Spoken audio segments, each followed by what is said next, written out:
বন্ধুরা, শফিক্স রোমিংয়ের পক্ষ থেকে আমি এই মুহূর্তে আপনাদের স্বাগত জানাচ্ছি। অত্যন্ত ঝলমলে একটি সুন্দর দিন আজকে 18 তারিখ, 18ই ডিসেম্বর। করমজলের সর্বোচ্চ টাওয়ার বা সর্বোচ্চ পয়েন্ট থেকে আমি আপনাদেরকে সাথে নিয়ে এই এলাকা ভ্রমণ করছি এখন, এবং এইখান থেকে যা দেখা যাচ্ছে সেগুলো সবই অপূর্ব। এই যে সামনে বোট পয়েন্ট, সুন্দরবনের ধার ঘেঁষে এই কুমির প্রজনন কেন্দ্র থেকে শুরু করে হরিণ প্রজনন কেন্দ্র, এগুলো সব এখান থেকে চমৎকার দেখা যায়। এবং এত উঁচু সুন্দরবন ভ্রমণের আজকে দ্বিতীয় পর্ব। আমরা এই মুহূর্তে, গত পর্বে আপনারা দেখেছেন যে আমরা ঠিক এইখানে পৌঁছলাম, আর এই মুহূর্তে যেটি দেখছেন সেটি হলো জাস্ট আমরা বোট থেকে নামতে যাচ্ছি করমজলে। এই যে নৌকাটি ভিড়ে গেছে পন্টনের উপর দিয়ে ধীরে ধীরে আমরা এই সিঁড়ি বেয়ে নিচের দিকে নেমে যাবো একটা।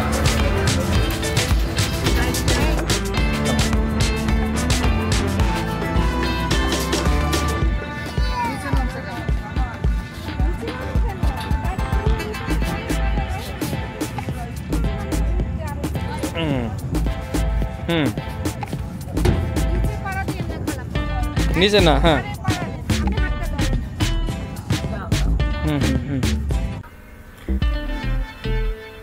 বোটগুলো এত আধুনিক আসলে নয়, যে কারণে মহিলাদের পক্ষে নামা বেশ কষ্টকর ছিল এখানে।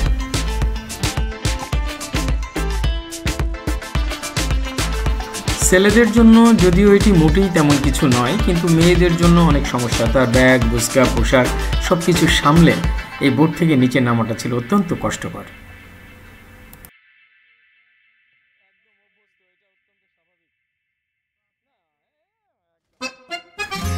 যাই হোক, যারা এখানে অনেকবার এসেছেন ইতিপূর্বে, তাদের জন্য এখানকার তথ্যটি নতুন কিছু নয়, কিন্তু আমার বিশ্বাস অনেকেই এই পয়েন্টটিতে বা এই ভ্রমণ গন্তব্যটিতে আসেননি। তাদের জন্য একটু বলছি। সেটি হলো, খুলনার খুব কাছে সুন্দরবনের স্বাদ পেতে গেলে আপনাকে আসতে হবে এই করমজল। এই করমজল জায়গাটি মোংলা পোর্টের একদম পাশে, নদীর এক পাশে মোংলা পোর্ট, নদীর অপর পাশে করমজল পয়েন্টটি। এটি সুন্দরবনের একটি কর্নার বলতে পারেন, এবং বাংলাদেশের যে কোনো প্রান্ত থেকে খুলনায় এসে, খুলনা থেকে আপনারা বাস যোগে বা অন্য কোনো ছোট গাড়ি রিজার্ভ করে নিয়েও আপনারা চলে আসতে পারেন মোংলা পয়েন্টে।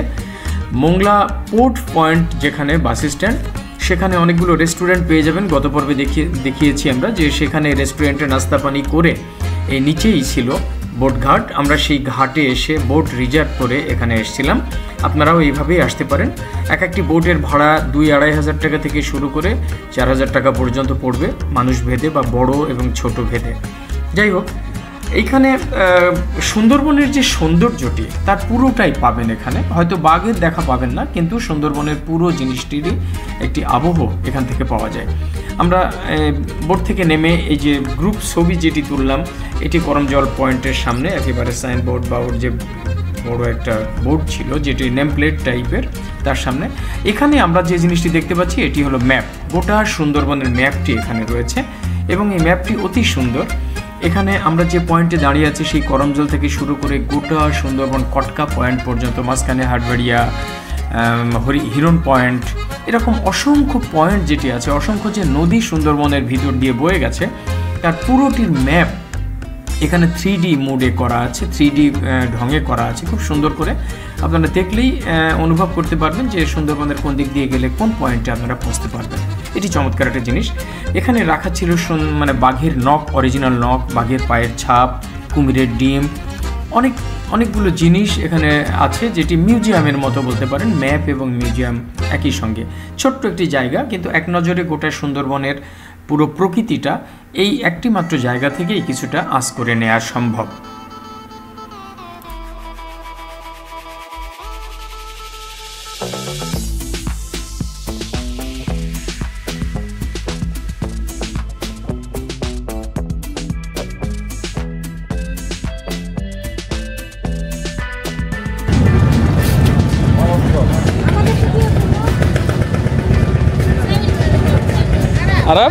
আরব বাইরে কেন?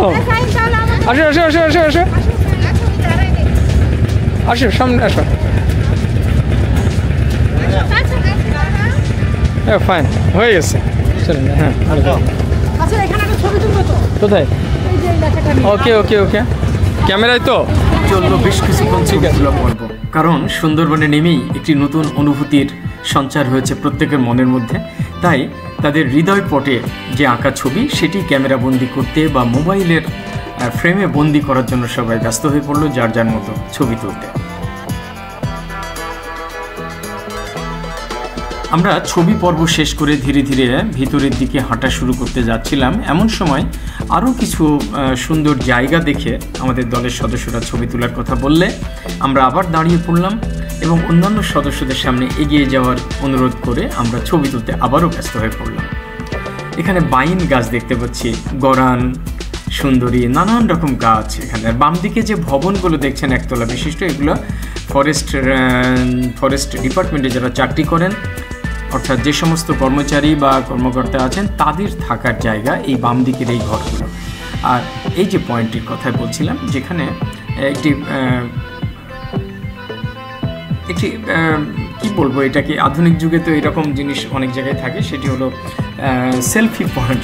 ভুলেই গেছিলাম কথাটা, সেলফি পয়েন্ট। অর্থাৎ এই করম জলের নাম, এখানে কি কি পাওয়া যায়, বাঘ আছে, হরিণ আছে, বানর আছে, এই সমস্ত যে প্রতিকৃতিগুলো তার সামনে একটু ছবি তুলে স্মৃতিতে রেখে দেওয়ার একটি অপ্রাণ চেষ্টা আমাদের সদস্যদের মধ্যে। যাই হোক, আমরা এই যে বানরের সাক্ষাৎ পেলাম একটু পরেই, কিছুক্ষণ হাঁটার পরে আমরা বাম দিকে শ্বাসমূল, যেটি ম্যানগ্রোভ ফরেস্টের প্রধান বৈশিষ্ট্য, অর্থাৎ মাটির নিচ থেকে এই মূলগুলো উঠে আসে উপরের দিকে। আপনারা সবাই জানেন, তারপরেও যারা জানেন না তাদের জন্য বলছি, লবণাক্ত পানির হাত থেকে এই গাছগুলোকে রক্ষার জন্য এই শ্বাসমূলগুলো মাটি ভেদ করে উপরে উঠে আসে এবং তারা বাতাস থেকে নাইট্রোজেন সংগ্রহ করে এবং সেখান থেকেই তারা এই গাছগুলোকে বাঁচিয়ে রাখে। এটি একটি ন্যাচারাল প্রক্রিয়া।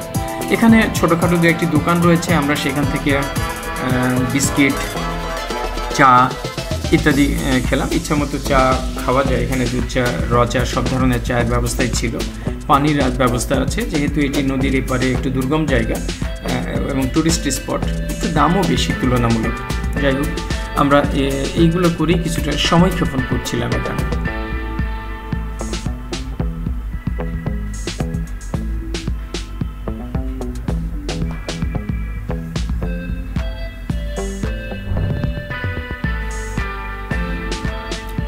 আমরা একটু পরেই নাস্তা করে উঠেই আমরা ডলফিন পয়েন্ট পেয়ে গেলাম। এই ডলফিন পয়েন্টটা আমাকে চমকপ্রদ করেছে একটাই কারণে, যে ডলফিন পয়েন্টের ভিতরে ঢুকে প্রথমে কিছু ছবি দেখলাম, যে ছবিগুলো এত অ্যাট্রাকটিভ মনে হয়নি। ছবি তো বিভিন্ন জায়গা থেকেই সংগ্রহ করা যায়, দেখা যায়, কিন্তু এই ছবিগুলোর পরেই একটা জিনিস ছিল, একটু পরে আপনাদের দেখাই।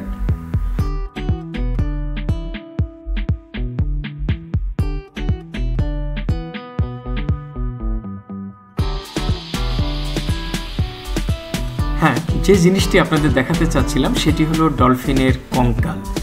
এইখানে গ্লাসের ভিতরে ডলফিনের একটি কঙ্কাল রাখা হয়েছে। আমরা ডলফিনকে নদীতে দেখি, কিন্তু এত দ্রুতগামী প্রাণী যে সেই প্রাণীটিকে অবয়বটা ঠিক পুরোপুরি বুঝতে পারি না। যদিও বিদেশের বিভিন্ন অ্যামিউজমেন্ট পয়েন্টগুলোতে ডলফিনের খেলা দেখানো হয়, সেটা আলাদা কথা, সবার ভাগ্যে জুটে না। যাই হোক, কঙ্কালগুলো দেখে আমরা আইডিয়া করতে পারলাম যে ডলফিনের আকার আকৃতি কেমন হয়।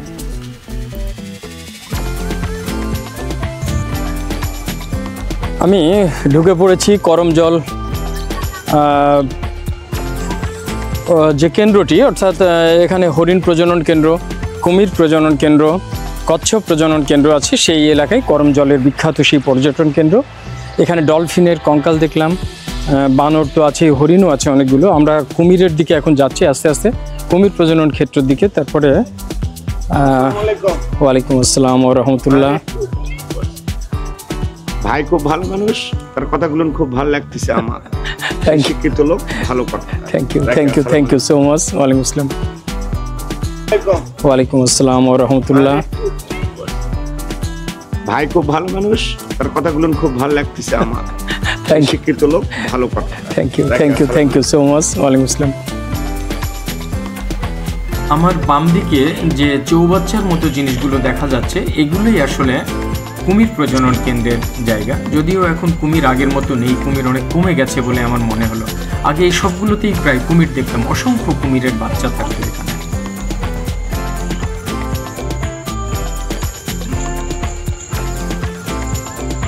International Information Center comes souvenir shop. ও এটা নতুন করছে। কিন্তু আমরা সুভেনির শপটি পার হয়ে একটু সামনের দিকে এগোতে থাকলাম একটি ইট বাঁধানো রাস্তা দিয়ে।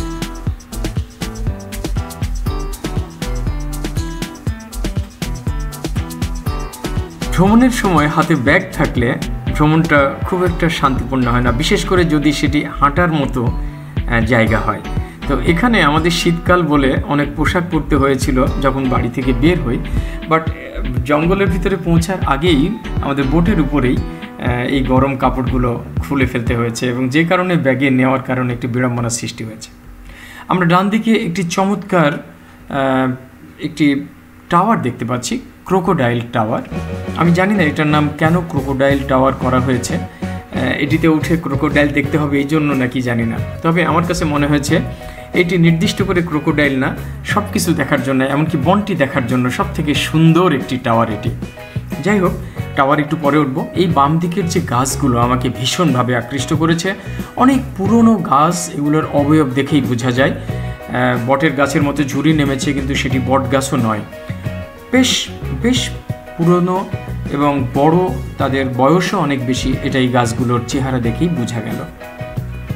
আর ডান দিকে বিভিন্ন রকম সুন্দরবনের অন্যান্য যে প্রচলিত গাছ সেগুলো, অর্থাৎ শাল, গরান, গেওয়া, এই নানান রকম গাছ এখানে সবসময় থাকে, সুন্দরী গাছ। আমরা এই পাশ দিয়ে আরও একটু এগিয়ে চলেছি সামনে দেখার জন্য অ্যাকচুয়ালি কি আছে সামনে আমরা এখনো জানি না অ্যাকচুয়ালি, কিন্তু এই রাস্তাটি যেহেতু চলে গেছে ভিতরে, আমরা মনে মনে ভাবলাম যে এই রাস্তা দিয়ে এগোয়ে দেখি আসলে সামনে কি পাওয়া যায়।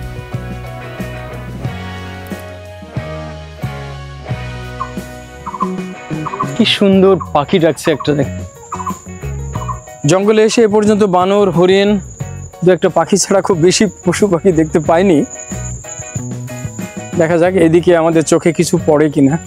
এখন পর্যন্ত খুব উল্লেখযোগ্য কিছু চোখে পড়েনি। আর এই পুকুরটাই সম্ভবত কচ্ছপ চাষ হচ্ছে, এবং খুব সম্ভবত এটাই সেই বাটাগুড় বাস্কা, সেই কচ্ছপের প্রজনন কেন্দ্র। আমরা সামনে যাই দেখি।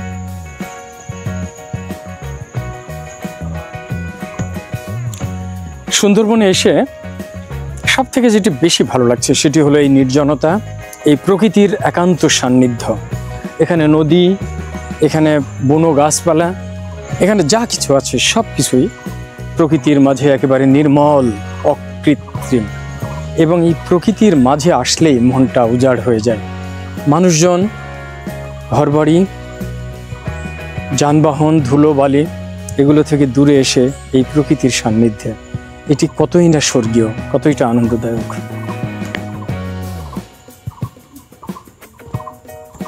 বাটাগুড় বাস্কা, যা ভাবছিলাম ঠিক সেই বাটাগুড় বাস্কা, যে কচ্ছপ যেটি আস্তে আস্তে বাংলাদেশ থেকে বা পৃথিবী থেকেই বিলুপ্ত হয়ে যাচ্ছিল, সেই বাটাগুড় বাস্কার প্রজনন ক্ষেত্র এটি। এবং কয়েকদিন আগে আমি শুনতে পেয়েছি এটি 3টি থেকে যাত্রা শুরু করে এখন 700 পর্যন্ত পৌঁছে গেছে, এবং এইখান থেকে এগুলোকে অবমুক্ত করা হবে জঙ্গলে এবং নদীতে। বাটাগুড় বাস্কা এই কচ্ছপ প্রজনন ক্ষেত্রটি পরিভ্রমণ শেষে আমরা ফিরে চলেছি আমাদের অন্য গন্তব্যের উদ্দেশ্যে। এখানে সম্ভবত পুকুরের মধ্যে একটি কুমিরকে দেখতে পাচ্ছি আমরা। এখানে এগুলো দেখা খুব স্বাভাবিক একটা ব্যাপার, যেখানে সেখানে কুমির বা অন্যান্য প্রাণীর দেখা মিলতেই পারে। ফেরার পথে সবাইকে সামনে এগিয়ে যেতে বলে আমি একা সাহস করলাম টাওয়ারের উপরে উঠতে পারি কিনা সেটা দেখানোর জন্য। অ্যাকচুয়ালি সাহস এই জন্য বলছি যে আমার যেহেতু একটু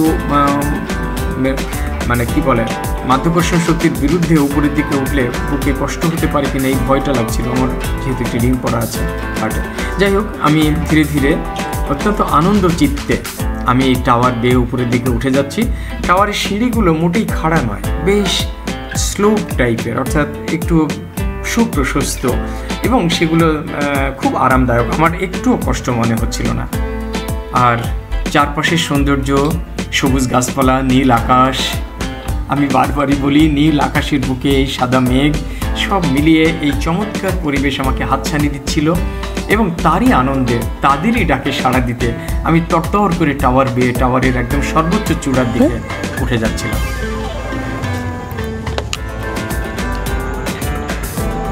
আমি একদম উঠে এসেছি সর্বোচ্চ চূড়ায়। আমার সামনে বিরাট বড় একটি জাহাজ যাচ্ছে এবং সেটি সম্ভবত এলএনজি ভর্তি, এবং এই যে খালের মাথায় দেখা যাচ্ছে এলপিজি, হ্যাঁ এলপিজি ভর্তি জাহাজটি পাস করছে এই জায়গাটি। কিছুক্ষণ পরে হয়তো মংলা পোর্টে ভিড়বে এবং সেখান থেকেই আমাদের কয়েকটি এলপিজি বা গ্যাসের যে কোম্পানি আছে, বসুন্ধরা, অমেরা, এদের কোনো একটি কোম্পানি হয়তো এখান থেকে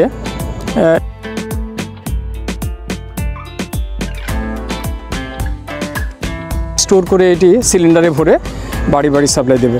আর এই যে জায়গাটি, এখানে এই টাওয়ারের উপরে অনেক অনেক উঁচু। আমি একদম আনন্দে আনন্দে উঠে এসেছি, টের পাইনি, খুব একটা কষ্ট হয়নি আমার। বাট টাওয়ারের উপরে ওঠার পরে আমার যে কী আনন্দ লাগছে এটি সত্যি বোঝানো যাবে না। কারণ এই সুন্দর জায়গাটি উপর থেকে না দেখলে সত্যি বোঝা যায় না সুন্দরবনটা কী। আমরা সুন্দরবনের নিচ দিয়ে হাঁটি, সুন্দরবনের ভিতর দিয়ে হাঁটি, কিন্তু এই সুন্দর জায়গাটি কখনোই এইভাবে দেখা হয় না। এইরকম একটি উঁচু টাওয়ারে উঠে আমি এর আগে হাটবেরিয়া সহ অন্যান্য টাওয়ারে উঠেছি, কিন্তু কখনোই এত চমৎকারভাবে বনকে দেখা যায়নি। আমার মনে হয় এই টাওয়ারটি অন্যান্য টাওয়ার থেকে অনেক বেশি উঁচু এবং সেই জন্যই উপর থেকে জঙ্গলটাকে দেখতে অনেক ভালো লাগছে। জঙ্গলের মাঝখান দিয়ে যে খাঁড়িগুলো চলে গেছে সেগুলো অসাধারণ লাগছে। আর এই যে খাঁড়ির মুখে, করম জলের খাঁড়ির মুখে যে বোটগুলো দাঁড়িয়ে আছে, এটি মূলত করম জলের বোট পয়েন্ট, যেখানে এসে বোটগুলো ভিড়ে এবং এখান থেকে এই যাত্রীরা উঠে উপরে এসে এই যে সাইট সিইংগুলো করে। এখানে হরিণ প্রজনন, কুমির প্রজনন, নানান প্রতিষ্ঠান রয়েছে এবং এই দিকে জঙ্গলের ভিতরে একটি ট্রেল আছে, যে ট্রেল ধরে একটু পরে হাঁটতে হাঁটতে ভিতরে যাব। তো বন্ধুরা, করম জলের সর্বোচ্চ টাওয়ার থেকে আমি শফিক বলছি। শফিক্স রোমিংয়ের পক্ষ থেকে আপনাদেরকে স্বাগত জানাচ্ছি। এই টাওয়ার থেকে আসলে 360 ডিগ্রি অ্যাঙ্গেলে চারিদিকের চমৎকার ভিউ পাওয়া যায়। আমি একা একা নীরব থেকে ক্যামেরাটা ঘুরিয়ে ঘুরিয়ে চারপাশের দৃশ্যগুলো আপনাদের দেখানোর চেষ্টা করছি। কারণটা হলো আমার নিজের খুব ভালো লাগছে, আর আমার যা ভালো লাগে তা শেয়ার করতে ভীষণ ইচ্ছে করে। আর এই জায়গাতে সবাই যাওয়ার সৌভাগ্য তো হয় না, যে কারণে এই ভিডিওর সৌভাগ্যেও, ভিডিওর সুবাদেও যারা দেখবেন তাদের অবশ্যই কিছু না কিছু আনন্দ লাগবে বলে আমার বিশ্বাস।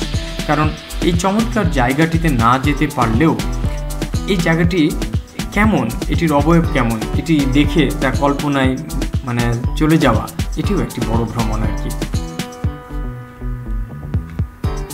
কোথা থেকে এসছো বাবু?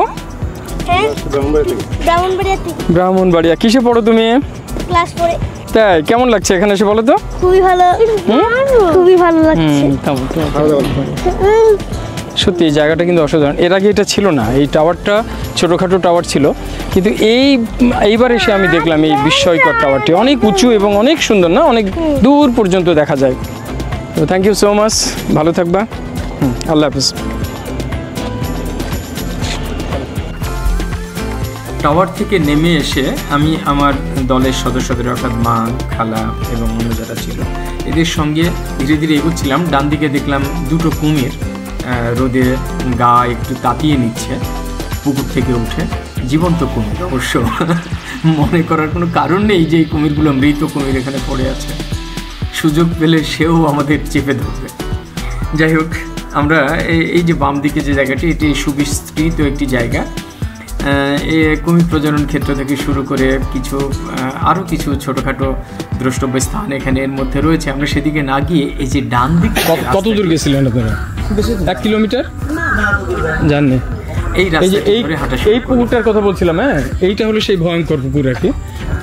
এই পুকুরটা, এই পুকুরের মধ্যে ছিল সেই বিখ্যাত কালো কুসকুসে রঙের একটি বিশাল কুমির। এখন আছে কিনা আমার জানা নাই। সুন্দরবনের প্রধান যে আকর্ষণটি আমার কাছে অন্তত, সেটি হলো সুন্দরবনের ভিতরে হেঁটে যাওয়া এবং হাঁটতে হাঁটতে নানান পশু, পাখি, গাছপালার সঙ্গে পরিচিত হওয়া এবং সুন্দরবনের নিবিড় সান্নিধ্য উপলব্ধি করা। সেই ট্রেল ধরেই আমরা সামনের দিকে এগিয়ে যেতে থাকলাম। সামনে কিছু বানর চোখে পড়ছে আমাদের, না জানি সেই বানরের সঙ্গে দেখা হলে বানর কি করবে আমাদের।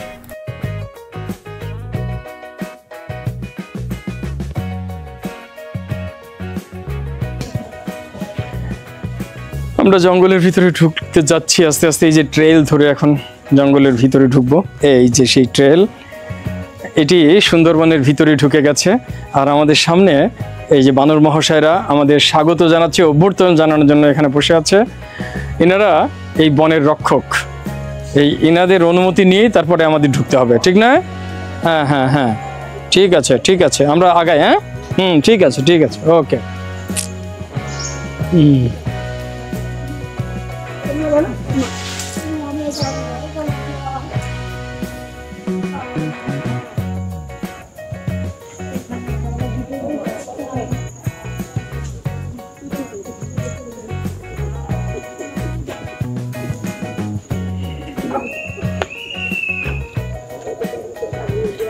উফ, কি অপূর্ব সুন্দর না?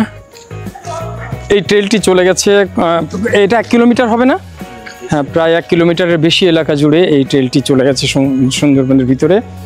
আর এইখানে নিচে এই যে বানরের দল খেলা করছে, এখানে হরিণ পাবা না, বাইন গাছ।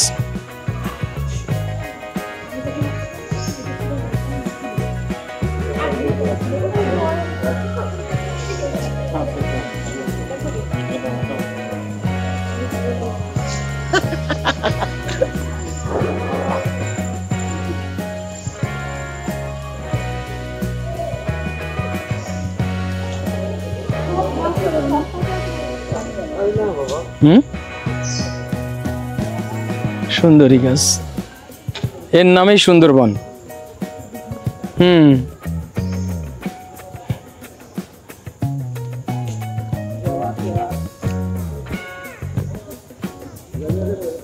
গরান, এগুলো গরান।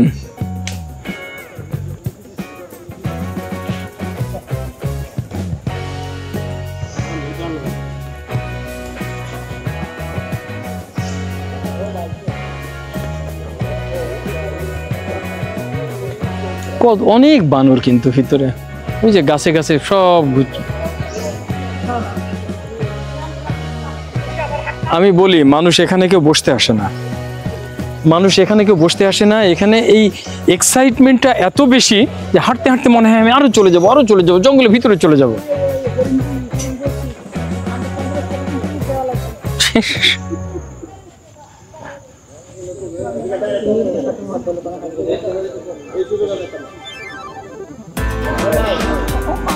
ভয় নাই, ভয় নাই, ভয় নাই, তোমরা তোমাদের মতো চলো। ওরা খাবার চাচ্ছে, মনে করছে খাবার পাবে। এই যে ছোট ছোট বানর, নানান রকম বানর এখানে ঘুরে বেড়াচ্ছে খাবারের সন্ধানে। ওরাও ইদানিং মনে হয় খাবার সংকটে ভুগছে। আর তাছাড়া টুরিস্ট স্পট বলে এখানে সবসময় বানর থাকবে।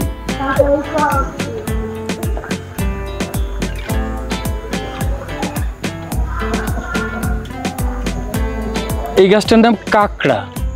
আমার মনে হয় অধিকাংশ লোকই শোনেননি যে গাছের নাম কাঁকড়া হয়। হ্যাঁ, গাছের নাম কাঁকড়া।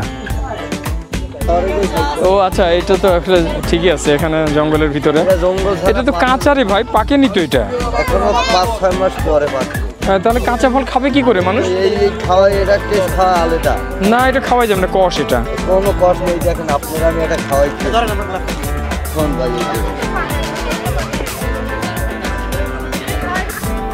সুন্দরবনের ট্রেল ধরে হাঁটতে হাঁটতে আমরা এই গভীরে এসে আরও একটি টাওয়ারের সম্মুখীন হলাম এবং ভীষণ ভালো লাগছিল। যেই টাওয়ারে উঠলে মনে হয় সুন্দরবনটাকে আরও সুন্দর দেখা যাবে। নিচে ছোটোখাটো বেশ কিছু দোকান ছিল, সেই দোকান থেকে পর্যটকরা নানান খাবার কিনে খাচ্ছিল। আমরাও বাদাম সহ অন্য জিনিস খেলাম এখান থেকে। এটা ওই মজাটা হয়নি এখন, বুঝছো? এটা আর একটু শক্ত হয়, একটু মিষ্টি মিষ্টি ভাব আসে। এটা অনেক শক্ত, অনেক কষ্টকর জিনিস। আঙ্কেল, আমি শুধু মাথা কাটিয়ে দিই, ঠিক আছে? দাও দাও দাও, যা করলে আমরা খেতে পারবো সেইভাবে দাও। আসলেই তাই, এটা আমিও বুঝি। এটা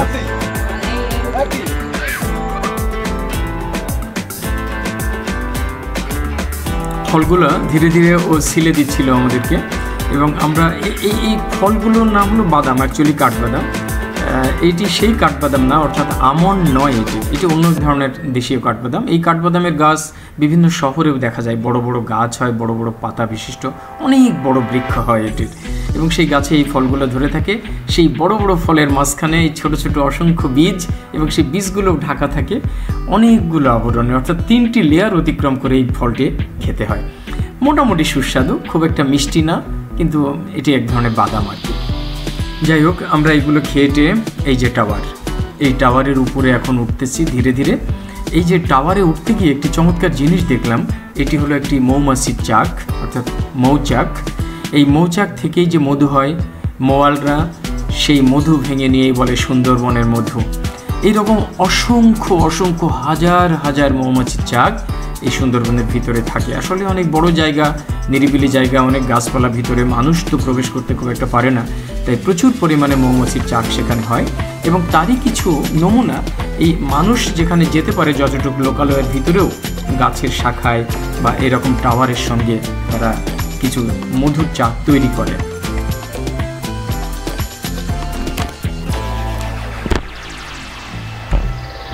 টাওয়ারের উপর থেকে অনেক নানান ধরনের গাছ তো দেখা যাচ্ছিল, তার মধ্যে অনেকগুলো দেখছিলাম পাম জাতীয় গাছ। আমি জানি না এই গাছগুলোর নাম কি।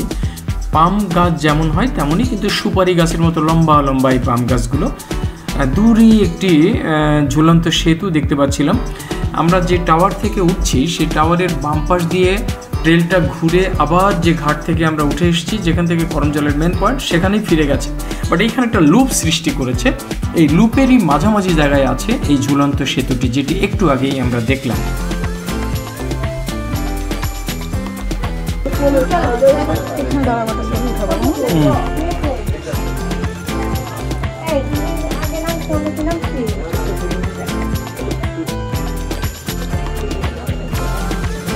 শুধু গাছ আর গাছ। আমার কাছে মনে হচ্ছে আরও উপরে উঠতে পারলে আরও ভালো হতো, কারণ ওই গাছগুলোর আমরা আমরা এখানে আর নেই, আমরা তো গাছের মধ্যেই আছি, গাছের উপরে। যাই হোক, উপর থেকে সত্যিই সুন্দরবন অতুলনীয়। সুন্দরবনের ভিতরে হাঁটার সময় এই সৌন্দর্যটা আমাদের চোখে অতটা পড়ে না, আমাদের দৃষ্টিসীমানায় অল্প একটুই আমরা দেখতে পাই, এর চেয়ে বেশি কিছু দেখতে পাই না। কিন্তু উপর থেকে কি সুন্দরই না লাগে পুরো জঙ্গলটি। এমন যদি হতো নিজের ড্রোনের মতো হওয়া যেত, সুন্দরবনের উপরে উড়ে উড়ে দেখা যেত, তখন অবশ্য রহস্যটা উন্মোচিত হয়ে যেত। বাঘকে বসে থাকতে দেখতাম বা শুয়ে থাকতে দেখতাম, তখন এই বাঘের ভয়ে এই যে গা সমসমে যে ভাবটি সুন্দরবনের ভিতরে গেলে হয়, সেটি হয়তো তখন পাওয়া যেত না। তো সব কিছুই স্বাভাবিক, যা হচ্ছে সেটিও স্বাভাবিক, যা হবে সেটিও স্বাভাবিক। সবাই ক্লান্ত হয়ে বসে পড়েছে। আমরা টাওয়ার থেকে নেমে এসেছি এবং ট্রেল ধরে হাঁটতে হাঁটতে এইখানে আবার একটু বিশ্রামের পালা। সবাই একটু বসে বিশ্রাম নিচ্ছিলাম। এই ট্রেলের মাঝে মাঝে এমনি বসার কিছু জায়গা আছে যেখানে বিশ্রাম নেওয়া সম্ভব, তো সেখানেই সেরকমই একটি জায়গায় আমরা বিশ্রাম নিচ্ছিলাম আর কি।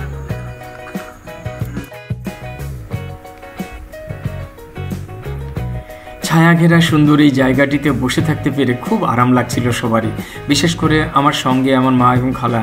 এনারা বয়স্ক মানুষ এবং যে কারণে অনেকটা পথ হেঁটেছেন। নর্মালি কিন্তু হাঁটতেই চান না, অথচ এখানে আনন্দে আনন্দে অনেকটা পথ হেঁটেছেন, টাওয়ারে উঠেছেন, তারপরে একটু ক্লান্ত হয়ে এখানে একটু জিরিয়ে নিচ্ছেন আর কি। যাই হোক, সব শেষে আমরা বেরিয়ে আসলাম এবং আমাদের দলের যে পার্টি বাইরে অপেক্ষা করছিল তাদের সঙ্গে করে আমরা একসঙ্গে আবার বোটে উঠে পড়েছিলাম। সেই বোট চলতে চলতে পুরো নদী অতিক্রম করে আগের সেই দৃশ্যের পুনরাবৃত্তি করে আমরা ফিরে আসলাম মোংলা পোর্টে। আপনারা বাম পাশে যে এরিয়াটি দেখতে পাচ্ছেন, এটি পোর্ট অথরিটি তথা অন্যান্য যে পোর্টের যে ভেহিসেলগুলো সেগুলো এখানে রাখা আছে। আমরা সামনে এগিয়ে যাচ্ছি, আমাদের ঘাটটি আরও সামনে, বিআইডব্লিউটি এর ঘাটও দেখতে পাচ্ছি সামনে। এই যে ফেরিটি যেটি দেখা গেল সেটি বিআইডব্লিউটি, আর ডান পাশে মোংলা শহর এবং মোংলা বাজার, অর্থাৎ নদীর ডান পাশটায়। আমরা এখন পশুর নদীর চ্যানেলে ঢুকেছি, পশুর চ্যানেল অ্যাকচুয়ালি এই পথটি দেখি এদিকে তাকাও, আচ্ছা হাঁটা যাওয়ার রাস্তা।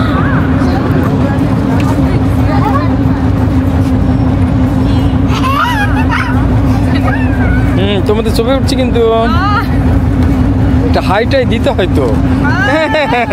Thank you thank you thank you.